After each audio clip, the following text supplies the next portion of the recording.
Welcome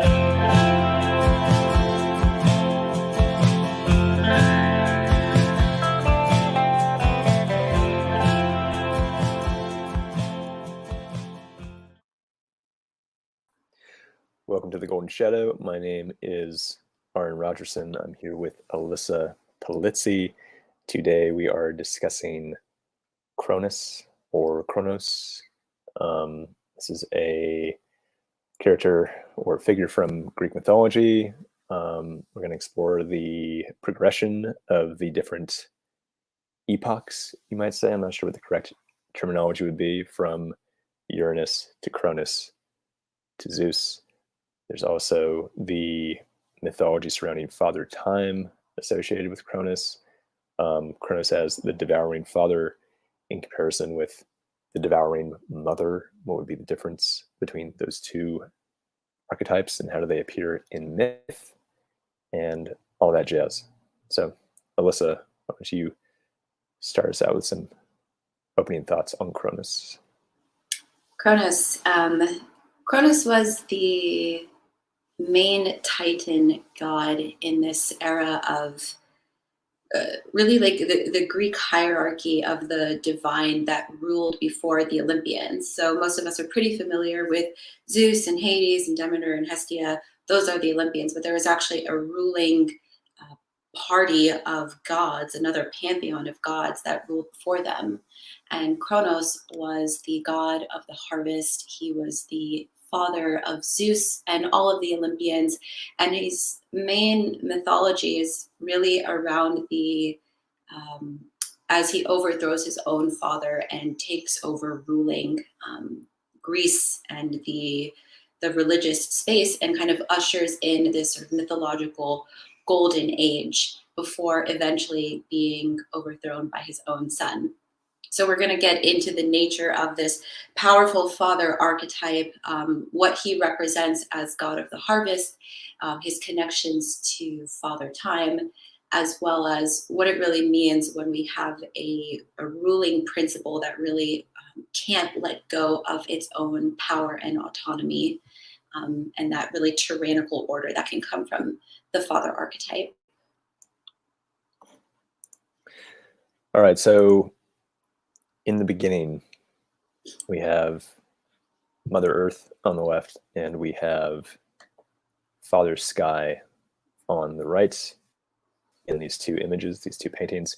This is a pretty universal framework for sort of the origin of everything. There is often this idea that the sky is a masculine god of some sort, and that the earth is a feminine god. Sometimes you have sun and moon interplay in that way of masculine and feminine, but this father sky is prominent throughout different cultures, different mythologies. On the left is Gaia. On the right is Uranus. And I believe this is in the Wikipedia article, but there's some notion that it's unclear which came first, sort of the mythology surrounding the Titans or mythology surrounding the Olympians, and whether or not this was a sort of retroactive myth that they added Uranus and Gaia later to kind of make sense of where did these gods come from, or if they started out with Uranus and Gaia as very primordial deities early in human history, and that kind of evolved these new generations of gods. So the interplay there is interesting, of wanting to know where did these gods come from, right? And having to kind of like go deeper and deeper. Well, where did those gods come from? And how this whole cosmology forms. Obviously, we don't really know how this cosmology, evolves over time, or where it comes from. A lot of these patterns of mythology predate human history and are emerging from some sort of prehistoric culture, but always very interesting. In some versions, my understanding is that from Kronos, you look at the earthly mother and the sky father, so Gaia and Uranus, but from them, chaos came first, like this sort of primordial being of chaos gave birth to Gaia, and then Gaia sort of with, I don't know, what do you call it when you don't need a partner to conceive? She just gives birth to Uranus and other people, and then eventually together they create the Titans. And so this idea of like that first spark being complete unchecked nature in chaos, like it's very like almost like the big boom, like that from nothing came something, and out of it grew these sentient beings that gave rise to the gods as we know them. Very interesting.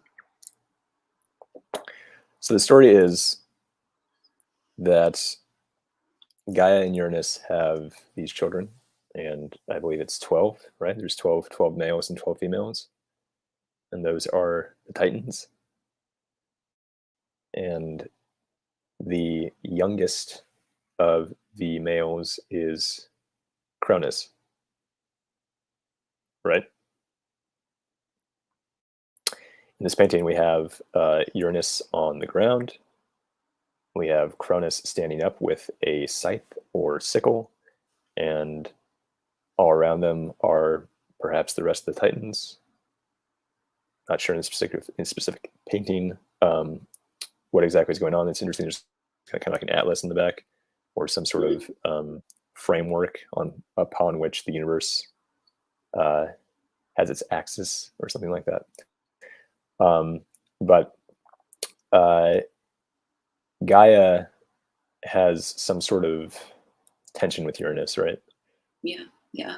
In some versions, he is drawing really like her ire because he is imprisoning her children, like the Cyclopses in the underworld in Tartarus. I think in some versions, there's like more of a focus that Cronus is really like envying the power of his father, and so there's this impulse to want to take him down, but that's met with the mother's desire to really cut Uranus down from his place of power because he's sort of overstepping his bounds. He's imprisoning her children. And so she wants one of her children really to step up and take down Uranus. And she creates this great sickle, and Cronus is the one who's willing to do the deed. And so she gives him that sickle, which we'll see. You can see it here in the image on the presentation, as well as a lot of the other imagery with Kronos. He's always carrying this sort of harvesting sickle. And so they waited in ambush to surprise Uranus.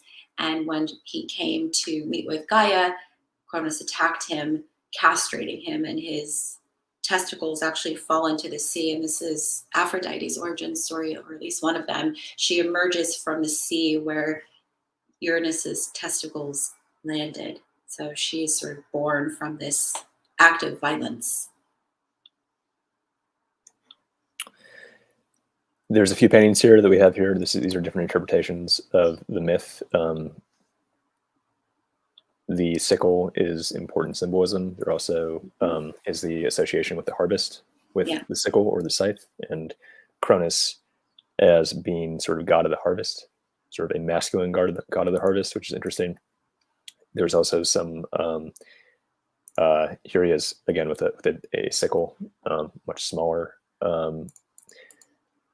But the connection between Father Time and the seasons and the harvest, there's something going on there that we'll get into.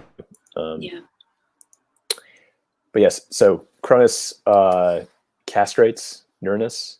As Alyssa said, his testicles, his manhood falls into the sea, and from the foam of his testicles is born Aphrodite, and we'll save that for a different video exploring Aphrodite, the myth of Aphrodite, and what that's all about.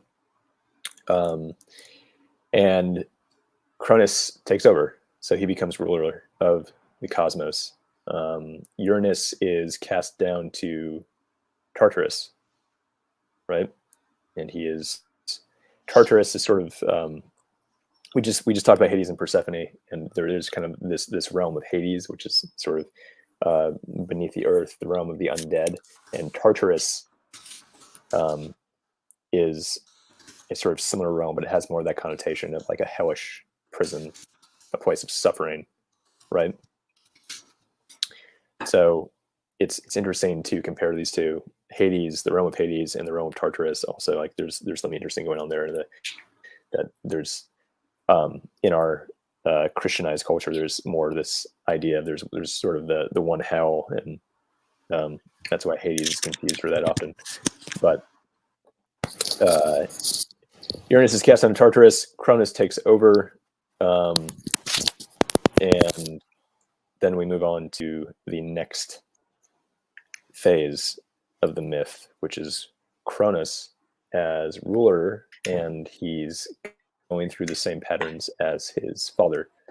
And part of what this is evoking is different epochs of the Earth, different epochs of the cosmos. So there's some notion of the old world, which is the world of Uranus and Gaia, and there's sort of a new world that emerges from the castration of the father, rising up to take his place by the sun, and that's the new world. And as we see, there will be a newer world that forms from very much similar patterns. Yeah, I think one of the most compelling things about this myth is the pattern that really emerges across each, from father to son, or from ruling dynasty to ruling dynasty. There is a sense of needing to rise into power, and to do so, you have to take out the current ruling figure in a way that's actually quite violent, that there isn't a natural succession of the power that's happening. There's always like something sort of prophetic saying, you will be taken down by your sons, or there's some sort of impulse of fear that the ruling father figure has about the new generation that causes them to feel the need to eliminate them.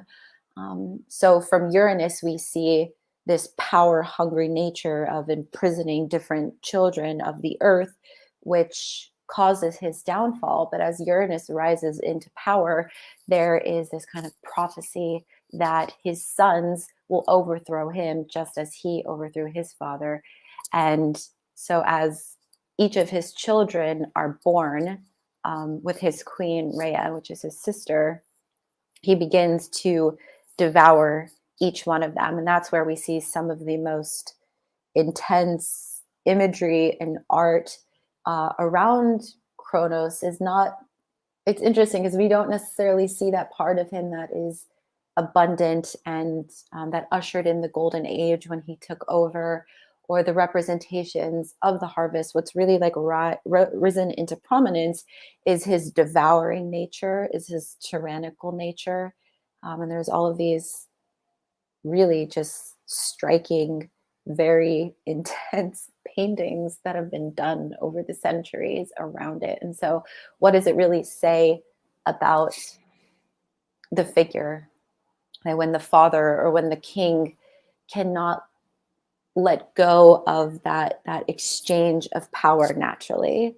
And I think it says something, if I was to like look at this from that psychological lens, that when some sort of ruling psychological principle is in power, it really, really struggles when something new emerges, and it's going to see that as a threat. So that will definitely be a main theme that we'll touch on. But for the story, we see here that Kronos begins eating each of his children, and not necessarily in this most violent way of like tearing them to shreds, but that's kind of more provocative, isn't it? Yeah. So as Alyssa said, the fractals, and I bring this up a lot in our conversations about the fractals of patterns that are explored with mythology, is you have sort of a more universal, kind of more concrete fractal of the way that things change in the world, especially the way that things change in human society, is that there are eras, and those eras are self-preserving, right? So if there's a certain ruler or a certain group that's in power in any sort of human society, they will try to hold on to that power for as long as possible. And that often a lot of the major changes that happen throughout human history they can only happen if there's some sort of violent revolution. And maybe that's literally violent, like there's a huge war. Obviously, the world wars had huge effects on human progress. World War II definitely launched us into a completely new era. There was kind of this destructive, violent rattling of the citadel, you might say. Like the citadel had to collapse in order for it to be rebuilt. And that's one fractal. But then there's also sort of the internal fractal, right? Like the outside is the inside, as above, so below. That Alyssa is saying that there's ruling principles inside ourselves that want to hold on to things being the way they are, and they feel threatened by change. And that might be your ego is threatened by your shadow, for instance. There might be something inside you that is trying to bubble up and get you to change and say, hey, you really need to work on this. You really need to confront yourself and make this revolution of self. And the ego might be resisting that and saying, no, I am king. I am king. And like things are great the way they are, and I don't want to change. And maybe the only way that you actually end up changing is through some sort of metaphorically violent process or experience. And maybe that's doing a bunch of therapy that like feels really destructive and painful, but you emerge out a changed person. Or maybe you have to experience something terrible in your life. Like you don't wake up and start living your life until you experience like something that's near death. Like maybe you get in a car accident and this just shakes you and you realize how much you haven't really been living very seriously, and now it's time to live. So this pattern of destruction is the path to revolution and to change, and how that entities resist that change, resist that destruction, and they might even cannibalize themselves to resist that change, much like we cannibalize ourselves to resist integration or resist becoming better people. So anyways, that was a long-winded sort of explanation of some of the themes here. But as you can see, this I just want to say to your point about this nature of not only cannibalizing, but forcing these violent forces that come into play when there is this tension between an established principle and something new that's emerging. If we look mythologically at the imagery that's being offered, especially with the devouring nature of Kronos, or even the sort of imprisoning nature of Uranus, it's this tendency that we have, it's this archetypal tendency and impulse that we have to push things away, to want to repress something so deeply and not acknowledge it, to lock it into the depths of the shadow. And what this also teaches us is that eventually we will have to reckon with those choices, that we can't just push aside these things that we don't want to acknowledge, something that's emerging within us that's bringing change, however difficult or threatening it might seem. If we continue to perpetuate this kind of shadowy dynamic of just, push it back into the unconscious, or throw it back into the shadows, or deny that it's there, deny its power, it will arise eventually and try to take over in ways that are probably more violent than it would have done in the first place. Because if we can think of the more natural cycle of change, as I mentioned earlier, there is usually a natural succession between an old ruling principle and a new ruling principle. But here we're seeing that there is something that's blocking it, some interference, and that interference causes it to become more violent and more violent. And that's really what happens often with shadowy contents, is the more that we ignore them, the more powerful they become, and the more kind of havoc they might wreak on us eventually. I don't want to get into this because it's controversial and we're not geopolitical experts, but I do think that it's always interesting to relate some of the things we're talking about to things that are actually going on in real life that we can observe as they happen. And I think it's interesting to observe the situation with Russia right now and look at Putin as perhaps a devouring father, someone who's been very resistant to change and very resistant to anyone else succeeding him. And there's destructive things happening in his kingdom now. And again, not making, I don't understand this stuff very well, but there is some sort of commentary here that Putin, for instance, is cannibalizing his own country just to sort of maintain his era, to maintain his epoch, and that his country is suffering in many ways. And the reasons for that, again, are complicated, but it's interesting to watch this play out and sort of see this in action, as someone holding on to power, perhaps at the expense of his own metaphorical body, his own metaphorical country. Yeah. And there's some themes, again, that's a theme throughout history. Yeah. Powerful men holding on to power at the expense of their people. And so that's kind of, again, part of the themes that we're going to get into here. Yeah. So to get back to the story, Kronos. Where's the Goya painting? That's the most famous one. It's somewhere there. Somewhere in here.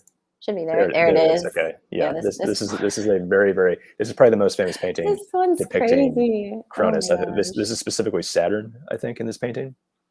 Sure. But you've probably seen this before if you ever paid attention to famous paintings. This one is of Cronus devouring his children, and this one's quite graphic. This is a very graphic interpretation. He's actually ripping them to shreds as opposed to just swallowing them whole, which is kind of more playful and fairy tale like. For sure. Even that other image that we had up kind of shows him like biting into the child and like ripping out a piece of its skin. It's extremely graphic in its nature, but that devouring part, I think, especially when we're dealing with this overly tyrannical aspect of the father archetype, is just like wanting to tear the child to shreds and like not leave it with any sort of life force that can have a effect on the environment or that can challenge it. So back to the story, each child is being born, Hades, Poseidon, Hestia, Demeter, each of them being swallowed by Kronos. And eventually Rhea, the mother and sister to Cronus, decides that when this next child is going to be born, she's going to try to trick him in a way. So she gives birth to Zeus somewhere else. And when it's time for Cronus to swallow another child, she instead, let me bring up the image. She gives him a stone wrapped in cloth. And this is supposed to be baby Zeus, but of course it isn't. So he swallows the stone instead. And Zeus then is raised on Mount Ida in secret. And during this time, he is away from the eye of Kronos, and he is able to come into manhood, thought of sort of symbolically and psychologically, this new rising principle that usually gets swatted down before it can even take root, now has time to develop and to sort of differentiate and to establish a bit of power to itself. So that principle that is now Zeus has enough energy, you might say, enough libido, you might say, to challenge Kronos and to come up with some sort of dynamic to free his siblings. So as Zeus gets older, there's all these different versions, but essentially he's given this kind of tonic, and the tonic is going to make Kronos throw up or disgorge all the contents of his stomach.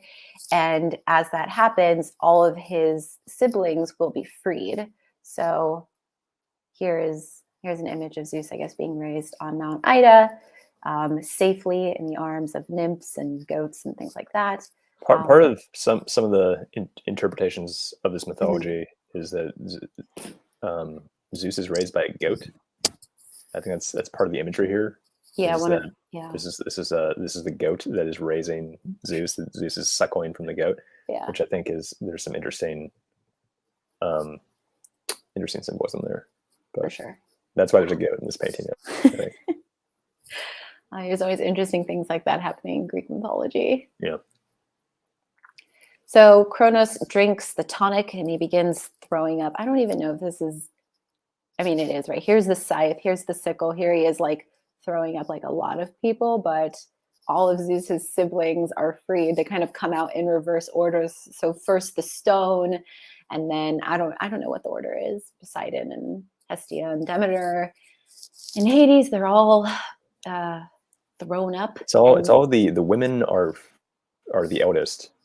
right? The women are the eldest. I think that's the idea. Is the women are thrown up first. I'm not sure what the order is, but the males are thrown up last, and I believe that Zeus is younger than Poseidon. He was younger than Hades. Yeah, he's the youngest. Is my understanding. Yeah, he's the I youngest.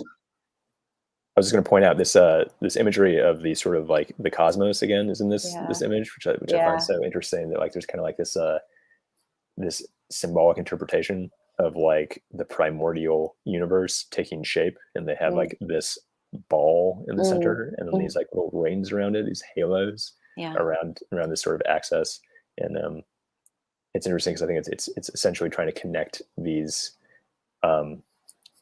patterns of these stories to sort of how was the universe formed, and they always have this kind of like the universe is forming in the background in this really interesting way. This is like a very long creation myth, which sort of began with that point of chaos where Gaia was born, and sort of ends with the Olympians finally taking power. So it's quite a long, quite involved creation myth, you might say.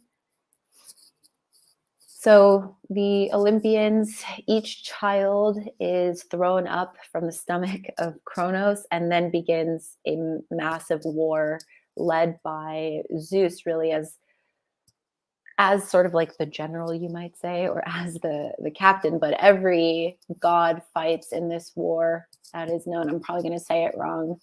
Titanomachy? The Titans versus the Olympians in a all-out brawl. The Titanomachy. I'm not sure how it's pronounced. But here's a painting depicting it. Bunch of buff, naked men who are sort of flying through the air and wrestling. Very chaotic, clearly. So interesting interpretations here again. But there's the war being fought between the Olympians, and they're kind of staging their battle from Mount Olympus, I believe, and then the Titans are staging their battle from a different mountain. I think. But it's again, you have this pattern of destruction leading to revolution. So like things aren't going to change unless there's some sort of violent cataclysm. And so the Titanomachy is this cataclysm that forms the universe. Essentially, is it's what lays down the foundation for humans to emerge eventually.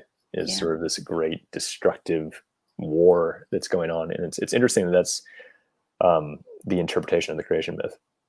Like it's not just this idea of like there was beauty and peace and everything just sort of like came into existence, and like there was harmony. There's more this notion of like the way the world was formed was through this sort of Armageddon. For sure. And that's what separates the eras from each other, is like there's like this crazy apocalyptic event. And that's one era, and then there's a crazy apocalyptic event, and then like that's the new era. And so you can see that there actually is some wisdom in that, some knowledge that these ancient peoples have, that the way the world progresses and changes over time is a series of stability and then great instability, which shakes everything, and then something new is born, which is stability, and then there's great instability.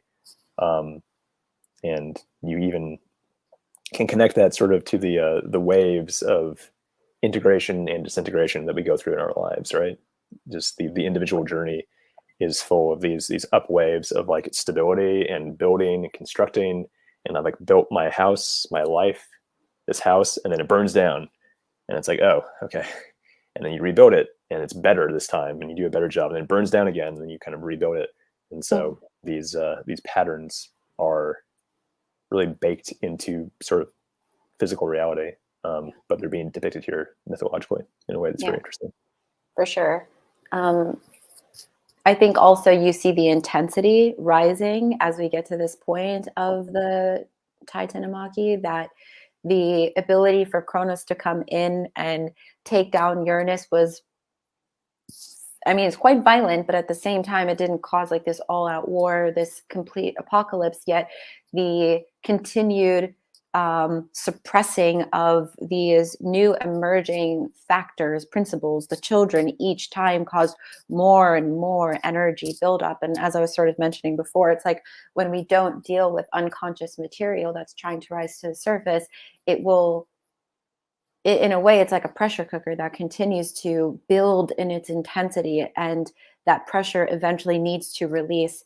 And the more that we deny it, the sometimes at least the bigger the explosion is going to be. So while Kronos was able to sort of just slice into Uranus, castrate him, take down that symbol of his power, now we see that to take down Kronos requires the total like destruction of the old order for a new one to rise. And of course, the Olympians win with the help of not all of the Titans fight against them. I believe, like Prometheus and Epimetheus and a few others don't fight against them or eventually help them. And so you see a lot of the Titans eventually become imprisoned because of the battle as the Olympians win.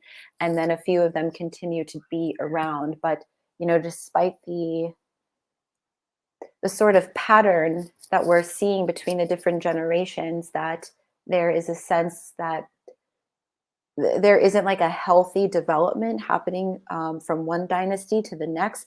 We're still seeing a lot of the same issues or the same patterns, these kind of like karmic lessons that are not being learned, you might say, and repeated. So that as the Olympians take power, and here we see them ruling, Zeus and Hera on top and all the rest of them around this kind of great circle, Zeus imprisons his father in Tartarus. He imprisons other Titans.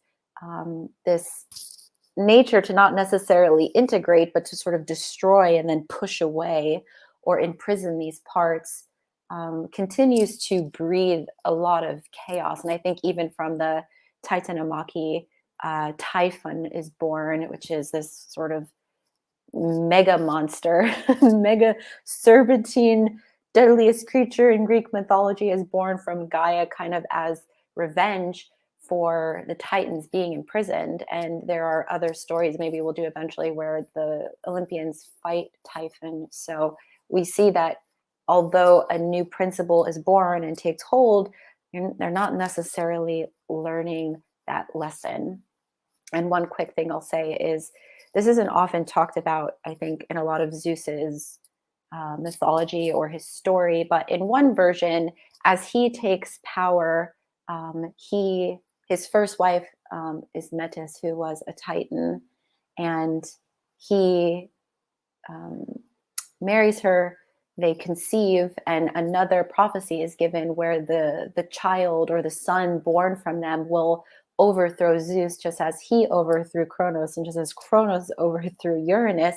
So what he does is he actually eats Metis. He like swallows her whole, and then Athena is born from his head. So we see this same pattern, this same psychological kind of curse in a way, continuing at least this version of the Olympians' story. It, of course, doesn't end in as much destruction, and it's sort of all stops with the Olympians. But here we see it in at least some versions, and I think it's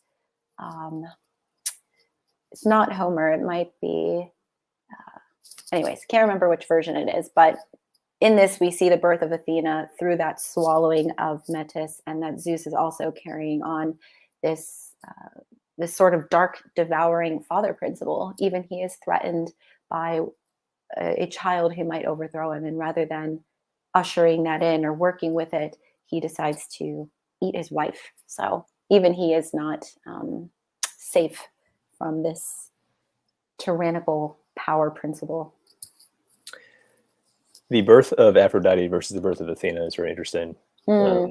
As sort of like Aphrodite is born from the genitals and Athena is born from the head, and that's kind of like their origin story, is their emergence from some sort of kind of graphic destructive event, but coming out from different, not orifices, but different parts of the body. Yeah. Very interesting. Well, also to my understanding is that as Uranus was castrated from his testicles or from the foam as it hits the ocean is born Aphrodite, but his blood, as his blood hits the earth, then the Furies are born. Mm. So you have like multiple of these sort of powerful beings coming into life, and one is like this principle of like love and sexuality and in a very intense human instinctual principle. And then on the other side, you have fury and anger and like that embodiment or personification of like rage. So another interesting point. Again, you have to get into sort of the idea that a lot of the interpretations of reality and the sort of understanding of the cosmology back in sort of prehistoric times is a phenomenological one, where and we talked about this before, but that like a lot of gods that people came up with were sort of interpreted as being the source of certain human experiences or emotions. For sure. Yeah. Right. And this is kind of like a Julian Jaynes, I think his name is, sort of argues this in the bicameral mind, but he's saying that pre-conscious societies, and he has a certain technical definition of that, but pre-conscious societies, they don't have self-awareness like we think of it now, that they're instead sort of just like attributing these weird experiences they're having of like drunkenness or sadness or like fury as being sort of some sort of god is influencing you. And so it's interesting to see that like Athena is perhaps just sort of like wisdom is like that's this Athena thing. Like whenever you're having insight, like that's Athena. And whenever you're perhaps your loins are sort of getting stimulated and you're getting turned on or aroused, like that's Aphrodite. And so the origin stories as these places coming from certain parts of the body, that connection is very interesting. Yeah, definitely. Anyways, I digress. So that's kind of the myth of Cronus. Obviously, he's it doesn't just end there. This mythology is kind of like a framework that has these figures appear in certain spots randomly in different myths. So that's that's not like the end of Cronus, but that's essentially the his myth. He's part of the origin story of the universe. Beyond that, he gets overthrown by Zeus. But does Kronos appear that much after that in other myths? Is there some sort of there's some sort of notion that like he doesn't necessarily become this imprisoned, resentful, evil, deposed king, but actually remains sort of a benevolent god of the harvest that can be contacted in some way? Well, especially in Roman mythology, as Saturn, he's sort of seen less in that tyrannical, devouring nature and more in like the abundant harvest god. And I think because he was connected more with whatever their original deity was as Saturn, and as that kind of crossed paths with Kronos, there was more of a sense of working with him as this god of abundance and this god of the harvest, to the degree of which they have like Saturnalia, this really big festival, and worshipped him in a different way. So I think maybe that might be a bit of like a Greek versus Roman split of seeing Saturn versus Kronos a little bit more. But Kronos doesn't like emerge from Tartarus and try to take back the rule of the land or anything like that. I think he is eventually released from Tartarus. And as you said, there's like versions where he's made like, a king of some area or something like that. So, he's a complex figure, right? He's not just like pure evil, pure dark father or anything like that.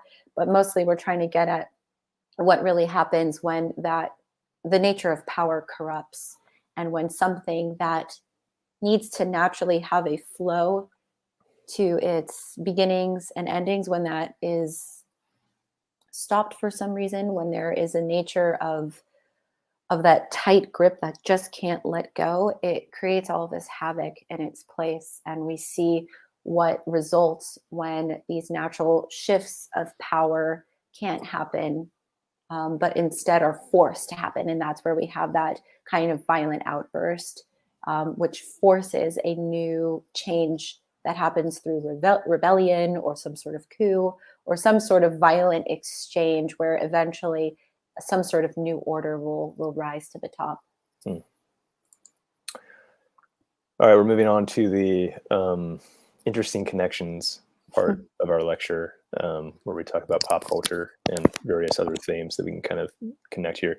This is an alchemical image of a king eating his son. There appears to be someone with wings in the background, an angel, perhaps. Alyssa, are you familiar with this image? No, I'm not familiar with it, but there is often a king in a lot of alchemical imagery. And so the king does often represent that kind of old material that needs to be reworked, that needs to be put in through those alchemical processes to be dissolved, to be cleansed, that needs to experience the calcinatio, like it needs to be thrown into the flames, it needs to be purified, it needs to be washed, etc., etc. So you'll see imagery of like the king entering into the flames or the king in a hot tub or things like that. So that symbolism, that imagery, whether it's in fairy tales or myth, or in this case, alchemy, is always pointing to something that had some sort of degree of hierarchy or some level of, how do I say this? Like there's a regalness to it in the way that it is seen as higher than, like there's that nature of the hierarchy. It's owed this level of like respect because it's so differentiated into being foundational to the environment. But the nature of alchemy really, and the nature of the psyche says that at some point the cycles need to continue and the change needs to happen, or the king grows old, and in his time of growing old, he loses his ability to rule properly, or he loses his ability to be sharp, or something happens. So you need to see him die for something younger and new to be reborn or to take its place. But in this case, we're seeing like the king is like biting into his son, maybe. So what happens when it refuses to and instead will destroy anything in its way that threatens that power? And that's often the chain of succession. It's the children. So it's an alchemical version at the very least. And I'd be interested to see what other imagery, because often these alchemical images like flow like a story. So like what came next, but I don't know. Interesting. Responding to a comment. Let's skip that. So this is the connection we're making here is this is a painting of the Massacre of the Innocents, and this is I believe specifically in this painting, this is was it King Herod massacring the innocents because he hears the prophecy that some king, some chosen one is going to be born and overthrow him. And that's the prophecy of Jesus. Yeah. So this is an example of someone, some king, some man who's in power, some masculine energy that's in power and is resisting change and does not want to be overthrown. And so what does it do? It does something kind of desperate, drastic, and violent, and it massacres all the sons that are going to be born. Yeah.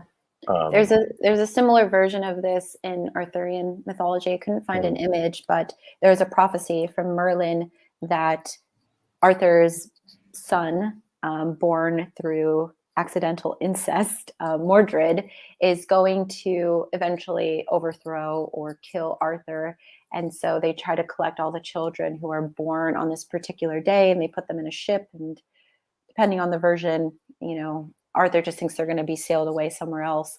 But instead, the ship is destroyed and it sinks and it kills all the children. because of that fear that, Mordred will come, this younger son, this dark younger son will come and destroy the king. Of course, Mordred's not on that boat, and that launches a whole war. But we see this pattern all across different cultures and different mythologies, where if there's a sense that something that hasn't been agreed upon as a natural way of letting go of that power, sometimes you have like the balanced king who's really ready to usher in the younger generation, and they're okay with it. But when there's a major threat to that power, and the ruling principle, it really isn't mature enough to let it go, it's going to do everything in its power to perpetuate that power that it has and destroy anything in its path. Similar story is the story of Moses. So the Hebrews are in Egypt; they're slaves, and the Pharaoh of Egypt, he hears some prophecy that he is going to be overthrown by some Jewish son, some baby who is going to be the chosen one. So he orders his troops to go out and massacre all the male Hebrew babies.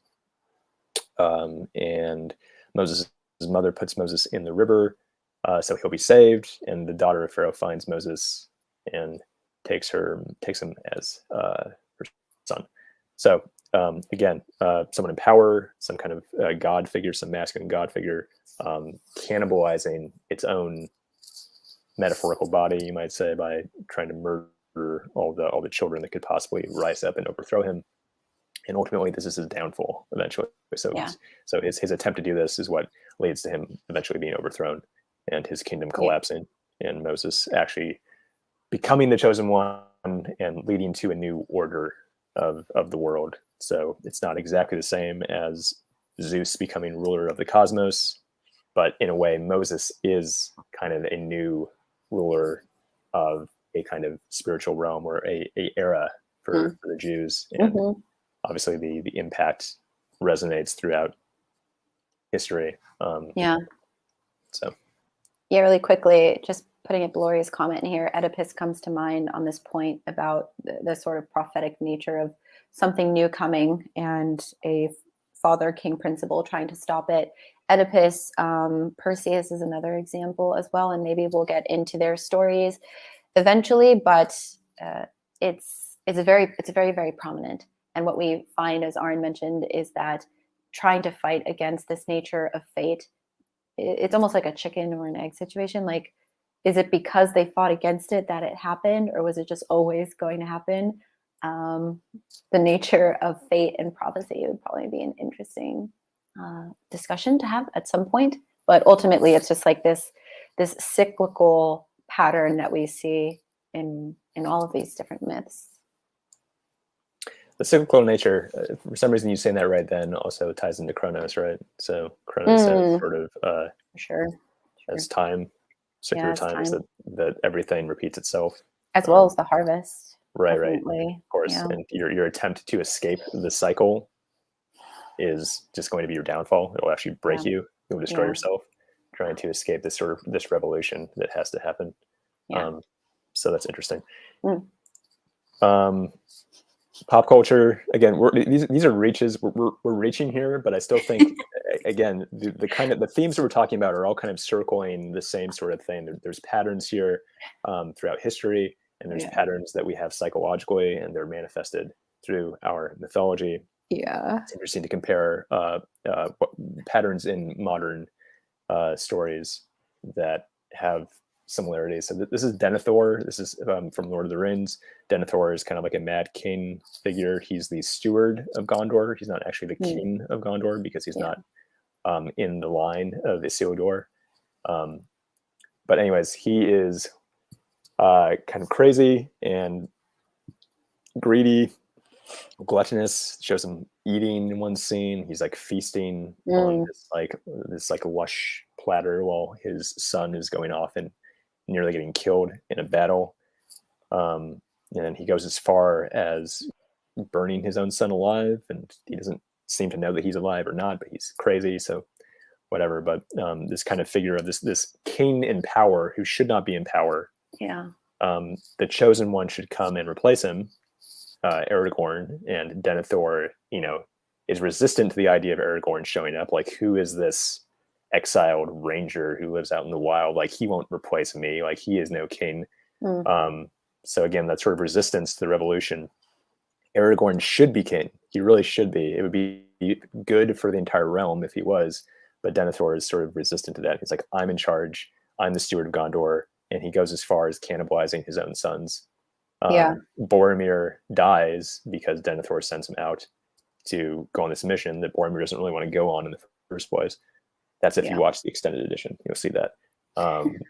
And Faramir is almost killed by Denethor. And so he's cannibalizing his own sons in order to sort of maintain some kind of era that is his era, and resisting the revolution that's going to bring forth the new age with Aragorn as king. Yeah, I think we need to do like a Lord of the Rings series probably, but there's so much.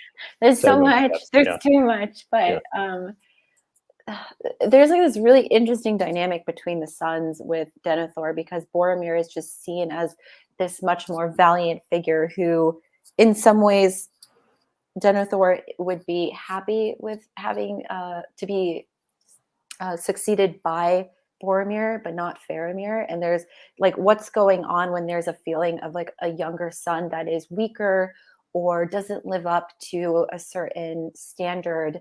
And if I was to think about a lot of themes and motifs in fairy tales, there's often the need for a king to step back, and for one of the children to step forward, and the kind of young, viable, older sons who are stronger always fail. But it's like the young dumbling son who actually kind of proves that they're able to, meet the challenges, find the princess, yada, yada, yada. So there's something really interesting there ultimately about like, the thing that is most denied, the inferior aspect, actually holds some of the most potent energy for change and transformation. But anyways, I digress.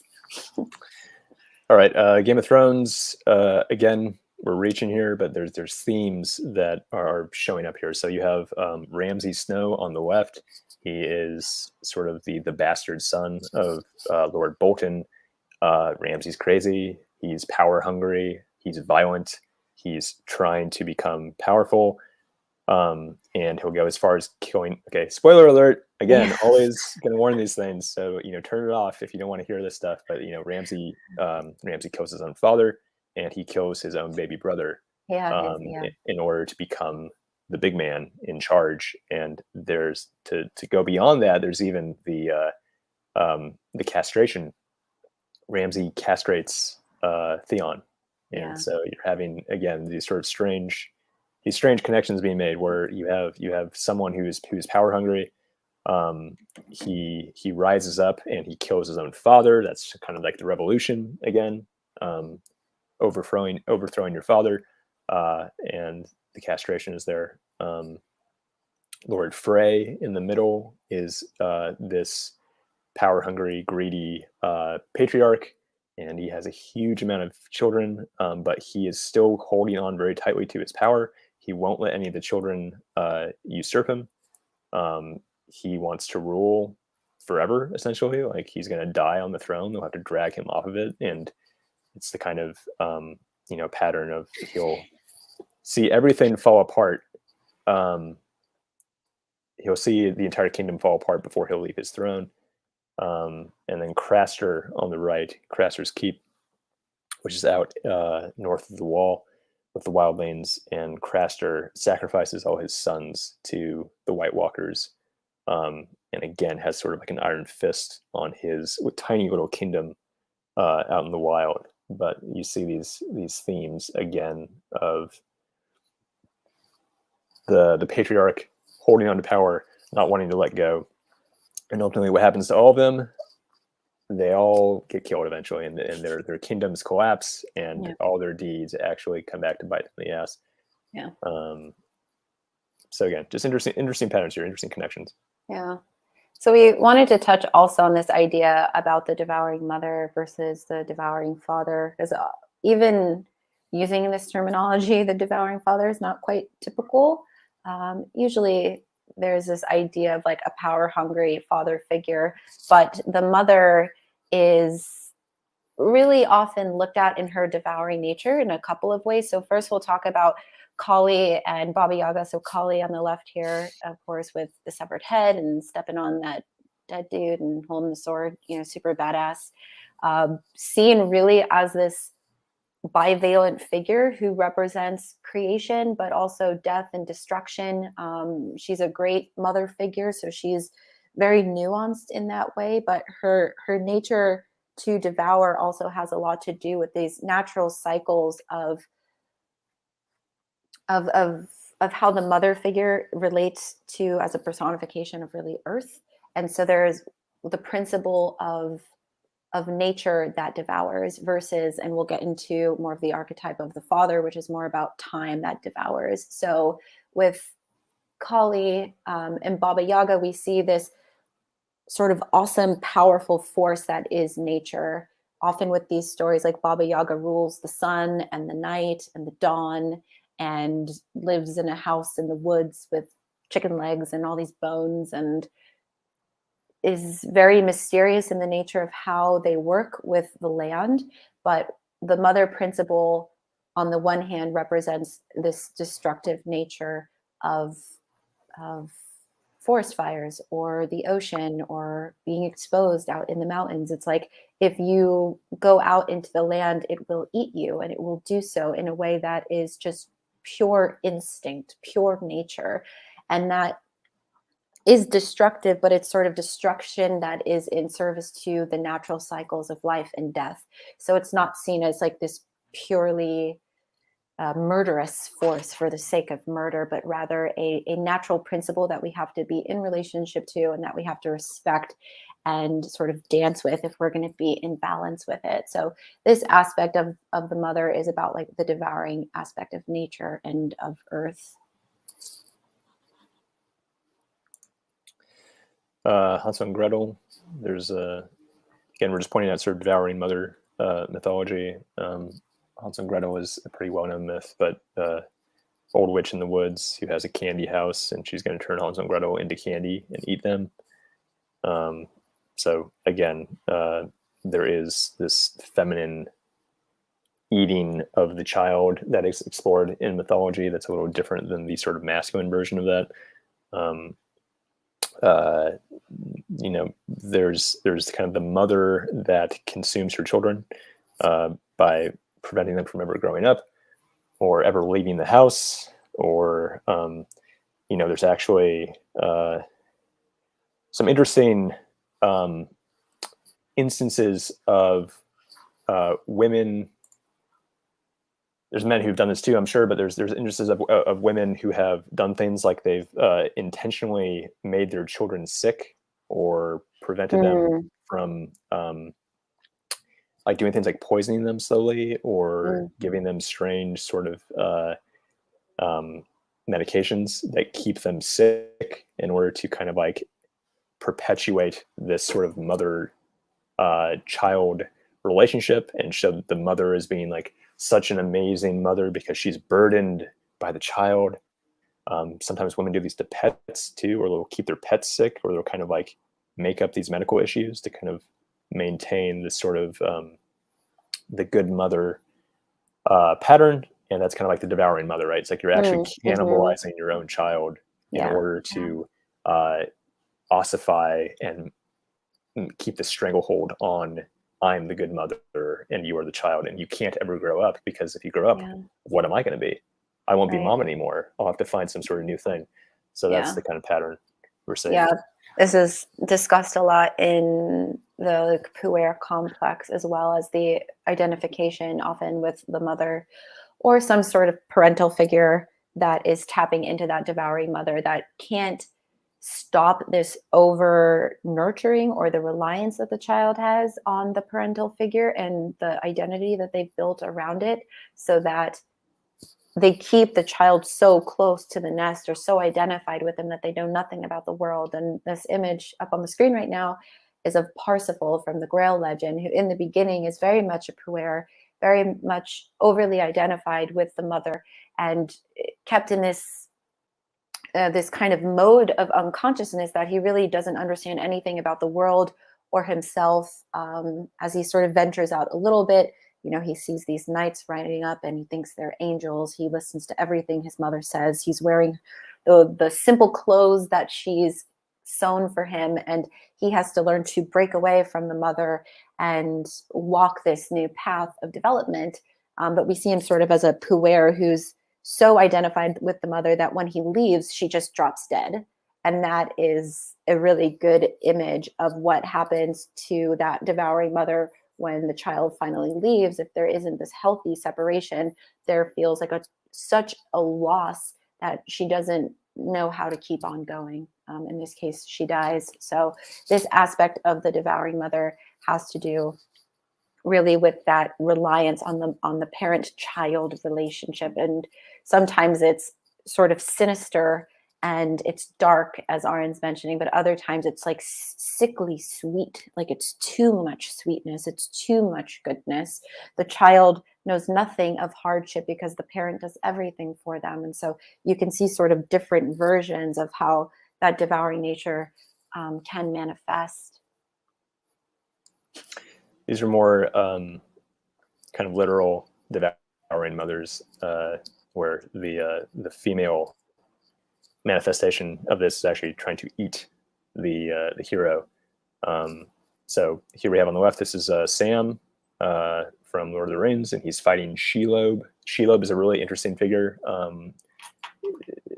Her appearance in the movie is kind of brief, but the actual lore of Shelob is pretty extensive, as being, again, Shelob. There's that. Shelob is female. That's sort of how it's phrased. And there is sort of this idea of she is sort of this devouring feminine energy that's kind of more sexualized. This is a motif in literary tradition of sort of the small, sort of kind of weak hero having to fight this great, gigantic feminine monster. And that the hero has to sort of penetrate the feminine monster, stab her, in order to undergo some sort of great change. There is sort of, if you relate this kind of to like a modern experience, there's even sort of the feeling that like to young men that women can be kind of scary. If you imagine like there's like a woman at a bar that you want to approach, it's like, that's terrifying. Like it's terrifying to try and go out and date, because these women are so scary, and so they kind of represent like this like scary chaos that you kind of like need to sort of overcome that fear of the feminine sexuality and get into the right relationship with that. But that's, so it's a different take on this, obviously, and it's complicated. But you can see on the right, this is also the alien queen from the movie Aliens, Ripley. Ripley is a woman. She's a female hero, but she's also like a very masculine hero in Aliens. She's like short hair, and she's running around with like a gun, a flamethrower, and just like shooting things. So it's like, even though she's female, she's very much on like a masculine journey in a lot of ways. But she's also rescuing a little girl. So there's like that interesting interplay between being mother and, so Ripley is like the good mother rescuing this little girl, but she's fighting this like devouring mother, the alien queen, at the same time. So pretty interesting interplay there, honestly. Aliens is another mythology that we could explore, honestly. Those movies are really famous and really brilliant. Anyway, so Devouring Mother. Before I move on, so again, we're comparing Devouring Father with Devouring Mother. There's Devouring Mother is essentially, as we said, there can be sort of the spoiling of the child, or the kind of preventing the child from growing up, or trying to maintain the mother-child dynamic for eternity. You're actually kind of cannibalizing your child by doing this. You're actually consuming their life force, their ability to grow and become an adult on their own. In comparison with the Devouring Father, which is sort of trying to maintain dominance in these myths. So like the Devouring Father is a king. He is some kind of lord, and he's trying to prevent himself from being overthrown. And so the devouring father is sort of trying to maintain his dominance and prevent the good son from growing up and taking his place, whereas the mother is trying to sort of prevent the mother-child dynamic from ever being broken. So you can see sort of interesting contrast here between masculine and feminine, shadowy, devouring energy, and that's what we're trying to illustrate. Yeah, with also comparing the idea of the devouring nature of the mother tapping into this sort of primordial principle of nature itself. On the father side, there is the principle of time, and originally Kronos as a figure, Saturn as a figure, didn't really have to do with the personification of time, but sort of became associated to father time. And I'll just bring up an image here. And what's interesting is like these two archetypes really started to interweave. And so when this happens, which really is an evolution psychologically that we see with so many mythologies and so many different figures, that they sort of merge together. Why is that happening, and what's going on, and where are there similarities, so that there is like this kind of hook for them to connect and merge into each other. And this idea of Kronos, Chronos, Kronos, as this figure of time. It's like partly they think, oh, the name Kronos, the figure of the Greek mythology, the name was just too similar. But in some ways, we see this devouring nature of the father swallowing his children, also representing the god of the harvest. And so we're looking at cycles of time that he rules over. It sort of makes sense then that he becomes associated to time. And so if the mother archetype is getting us into the devouring aspects of nature itself, of earth itself, the more is sort of ethereal spirit principle of the father, you know, like this higher sort of sky principle of time, is also, it has a devouring nature. Slowly time comes for everyone, right? It's like this death principle. It's like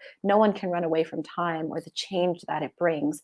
So you have the images of Father Time like holding a child who was holding some grain.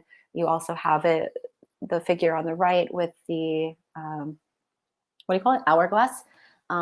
So this ruling father over this slow eating aspect of time. It eats away at you. It slowly destroys you. It deteriorates your body. It brings this change that cannot be reckoned with, has its own devouring nature. But as you see over time, Kronos, the father of time, and Kronos, the figure with the scythe, became merged, and their symbols became merged, so that Father Time now has a scythe. He has the hourglass still, and these older images don't have him with like the harvesting sickle, or he isn't as related to Kronos, the Greek figure. So there's a really interesting merge here. And like, what does that ultimately say more, I think, about the devouring nature of time itself and how that relates to who the Hellenic figure was in his own mythology? Yeah, you got to point out also just sort of our modern pop culture image of death.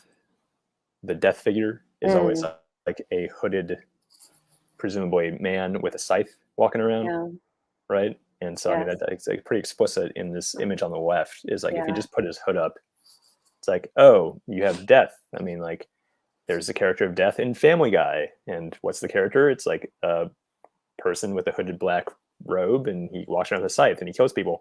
And that's like a very common pop culture thing. And it's interesting how that's probably progressed over time from the myth of Cronus, Father Time, death. These sort of themes are kind of merging together and being played with in the pop culture matrix. But you can understand again if you try to imagine a sort of prehistoric way of life and what consciousness was like at that time, very different than what we think of as being conscious now. That trying to come up with interpretations for the forces of nature and why things are happening A lot of that is just projecting personification onto the forces of nature, and forming these gods as being the source of these things. And so there's the idea that death is coming from you, that time is coming for you. But even just understanding the concept of time, it's not like we understand it now. So like we have watches, we have clocks everywhere, and it's very, very just like taken for granted, this clock. Like I have a clock on the stove right there, and it says what time it is, and like it's always been there my entire life. But if you go back to prehistoric times, they didn't have clocks, and timekeeping mechanisms were like very, very primitive if they existed at all. So the whole relationship with time back then would not have been this, objectified materialist interpretation we have now. It'd be more like this strange force that you have to contend with. And how do you know it's there? Because it kills things. Like if you leave a piece of fruit out, the fruit, something will happen to it. What's going to happen to it? It will decay. It'll rot. What is that? Like that's time. That's what time is. Time is decay. And so the connection between time and sort of falling apart, collapsing, disintegrating would be much more of how we used to think about time, as opposed to now, which is like, oh, I just have an hour till I have to get to work. So anyways, it's abstract, but you can see how the connection would come there, is that there's something going around that forces everything to disintegrate and collapse and die. And that's, what do we call that? That's time. That's Kronos. So entropy. That's a good point, actually. Yeah. Good example. So when we think of like entropy nowadays, everything disintegrates over time. Everything goes from a place of stability to instability slowly, or it goes from a place of integration to disintegration over time, and that nothing escapes that in some sense. And eventually, the entire universe is just going to collapse into a gigantic heat death. Is some theories of physics in the universe, but that perception would have been much more visceral and immediate of the things decay, as opposed to like the clock is ticking, which the ticking clock has only really existed for a very short period of time in human history. Whereas psychologically, we've had this perception of something, that we now call time throughout our entire evolution. So Yeah. very interesting to think about. Yeah. Lori asked earlier if there were like relationships to tarot cards with these archetypes, and just bringing up death in the classic, like Marseille deck, the kind of nameless death figure has the scythe and is a skeleton. So you see some of that symbolism. You could also look at a lot of the kings or the emperor figure in more of their darker valences, I think, as representing some of these aspects of like devouring father archetype, where their rule falls out of balance and becomes quite tyrannical in nature. So however you might view that, maybe as like reversed versions of the king, or trying to think if there's anything else. But yeah, there's a way to really jump into the archetypes of the tarot and see a lot of that similar imagery. And I guess one other thing that came up as you were talking, Arran, is sort of, as we're looking at this nature of like entropy and time as this slow decay, it's sort of like this blend, I think, of like where the great father and like the great mother really come together, and there's like the overlap there, because these principles of these cycles are so prominent as well in the great mother figures. And maybe the viewpoint is slightly different when we look at, father time, like slowly, each person walking by year after year and the change that it brings. But you also see those cycles. But I don't know, it's not viewed through the lens of time, right? It's not viewed through the lens of years. It's not viewed through the lens of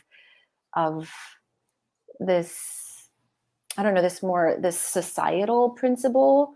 It's more of like this wild aspect of nature that the mother tends to bring forth, like in fairy tales and mythology, so that the way that we're kind of getting into the nature of change or time or cycles is more about seeing like the shifting of of seasons, or the way like the sun is moving, from rising up in the sky to kind of slowly setting, and then the darkness of night.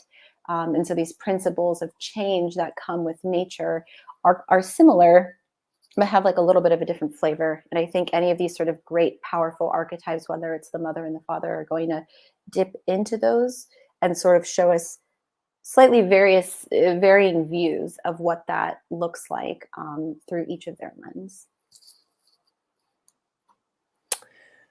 All right. Good comments today. Love the injection of other thoughts into the conversation.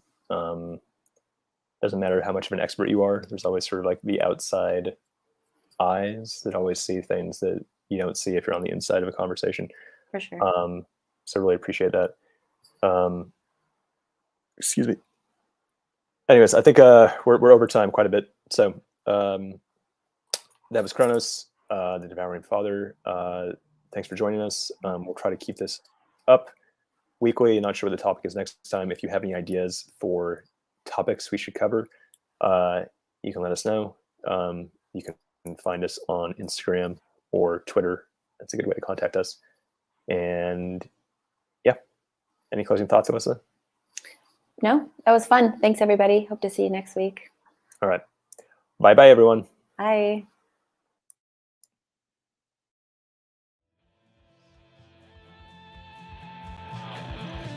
If you find our content useful, please consider supporting us on Patreon. Go to patreon.com/goldenshadoworg. If you'd like to keep up with my explorations, musings, and stay updated on the project, subscribe to the Golden Shadow Journal at goldenshadow.substack.com. Thanks for watching. See you later.